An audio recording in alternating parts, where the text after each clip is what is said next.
اللہ تعالیٰ کے کچھ فرشتے ہیں جو آسمان سے زمین پر نازل ہوتے ہیں.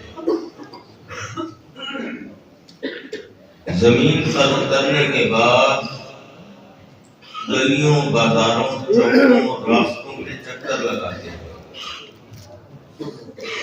گھومتے پھرتے ہیں. یہ فرشتوں کا کیا کام ہے کہ وہ آسمان سے زمین پہ اترنے کے بعد گلیوں بازاروں کے چکر لگانا شروع کر دیتے ہیں. کیا مقصد ہے ان کا؟ فرمایا یلتمسون اہل الذکر,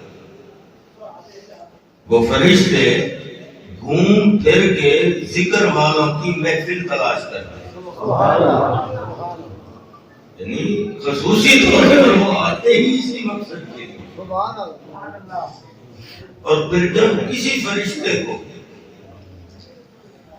زمین کے کسی حصے پر کوئی ذکر کی محفل نظر آتی ہے, وہ فرشتہ وہیں پہ کھڑا ہو جاتا ہے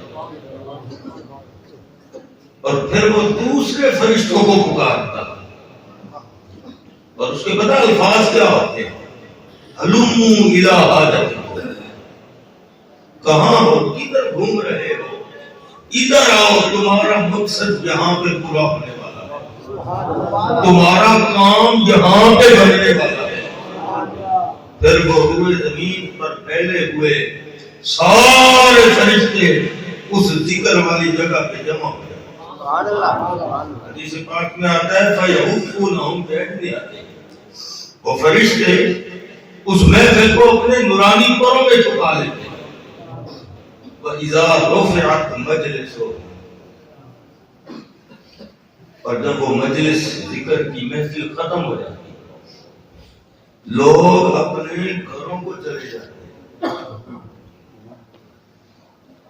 یہ میں حدیث اس لیے سنا رہا ہوں کہ آج قومی انتخابات کی آخری رات ہے, کل الیکشن ہے اور بازاروں میں سڑکوں پر بڑی دھوم دھام ہے, بڑی چہل پہل ہے. تو آپ سوچ رہے ہوں گے کہ ادھر ہوتے تو بڑے مزے ہوتے, لیکن اصل مزے ادھر ہی ہے اللہ کے فضل سے. تو جب وہ ذکر کی محفل ختم ہوتی ہے, لوگ گھروں کو چلے جاتے ہیں, فرشتے اللہ پاک کی بارگاہ میں حاضر ہو جاتے ہیں.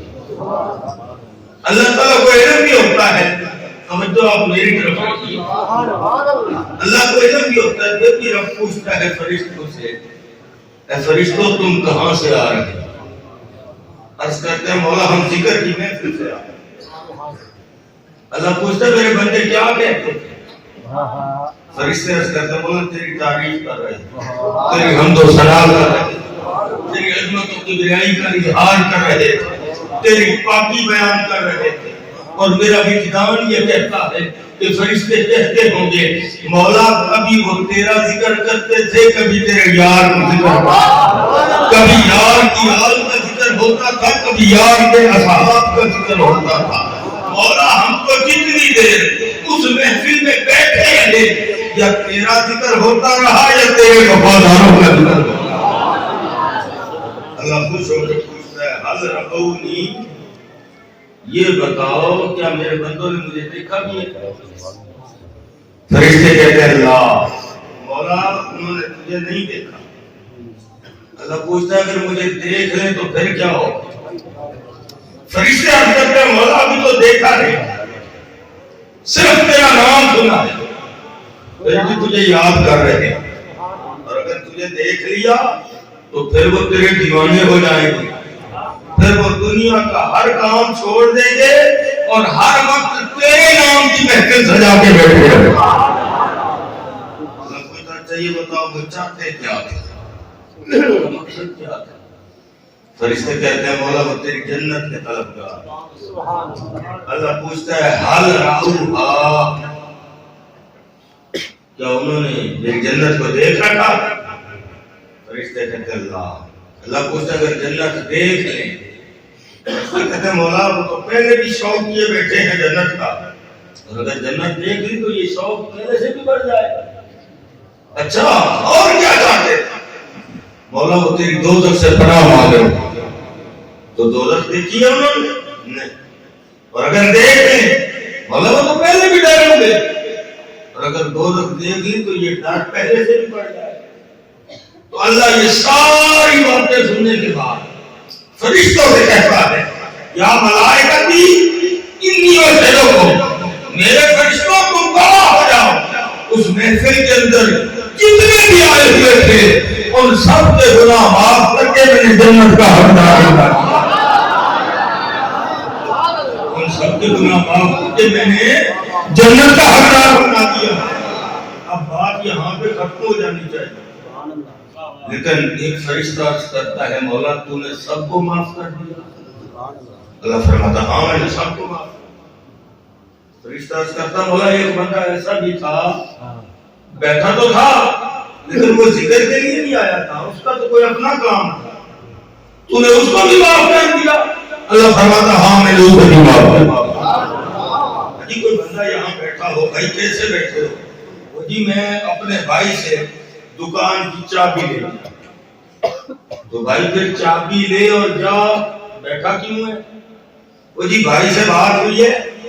تو بھائی کہتا ہے کہ میں تو چابی گھر الماری میں رکھ کے آیا اور میں خود آ گیا ہوں ذکر کی بیٹھنے میں.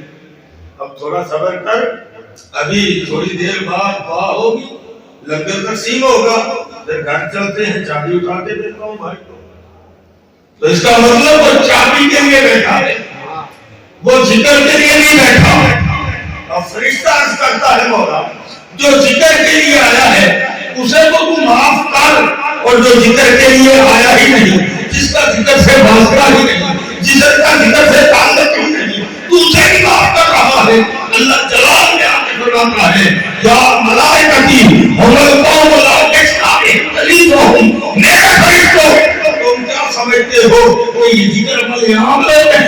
یہ ایسے ہی ہیں؟ نا فرمایا یہ اتنے عجیب لوگ ہیں کہ اگر کوئی بدبخت آ کے بیٹھ جائے گا ان کے پاس، میں ان کی وجہ سے اسے بھی مقدر والا بنا دیتا ہوں.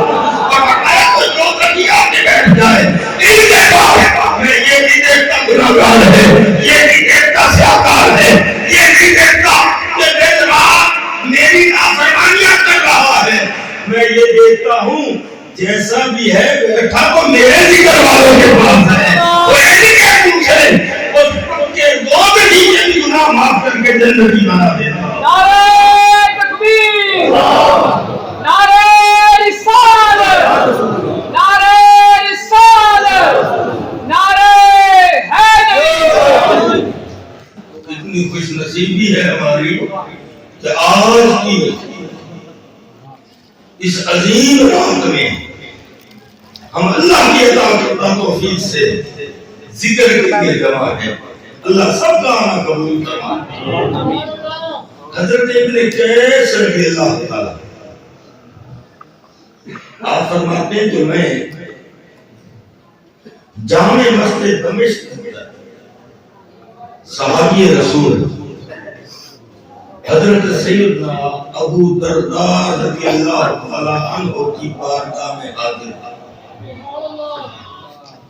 میں صحابی رسول حضرت ابو درداء رضی اللہ تعالی عنہ کی بارگاہ میں حاضر تھا. ایک شخص آیا، لگ رہا تھا کہ بہت لمبا سفر کرتا ہے. آپ کے کہتا ہے یا ابو درداء انی جئتو کا من مدینہ الرسول. اے ابو درداء آپ کے علم میں ہونے چاہیے کہ میں آپ کے پاس رسول اللہ کے شہر مدینہ سے آ رہا ہوں. اور آپ کو پتہ ہونا چاہیے مدینہ سے لے کر جامع مسجد دمشق تک کا جو فاصلہ ہے وہ 1136 کلومیٹر ہے. 1136 کلومیٹر. کراچی یہاں سے صرف 1000 کلومیٹر اور وہ فاصلہ 1136 کلومیٹر. حضرت ابو درداء تھوڑا چونکے، خیر ہے سے اتنا لمبا سفر کر کے آیا. اب مجھے وجہ کیا ہے اتنا لمبا سفر کر کے وہ میرے پاس آیا؟ اس نے کہا ہاں جی میں نے سنا ہے کہ تم رسول اللہ صلی اللہ علیہ وسلم کے صحابی ہو، اور یقیناً تم نے رسول اللہ صلی اللہ علیہ وسلم کی صحبت میں بیٹھ کر آپ کے فرمان مبارک براہ راست آپ کے منہ مبارک سے سنا، یعنی مصطفیٰ کی صحبت میں بیٹھ کر براہ راست مصطفیٰ کے فرمان سنے ہوتے۔ تو میں سفر کر کے آیا ہوں اس لیے کہ ان فرامین مقدسہ میں سے مجھے رسول اللہ کا کوئی ایک فرمان سنا دو، میرے آنے کا مقصد پورا ہو جائے۔ جتنے رسول اللہ صلی اللہ علیہ وسلم سے آپ نے فرامین سنے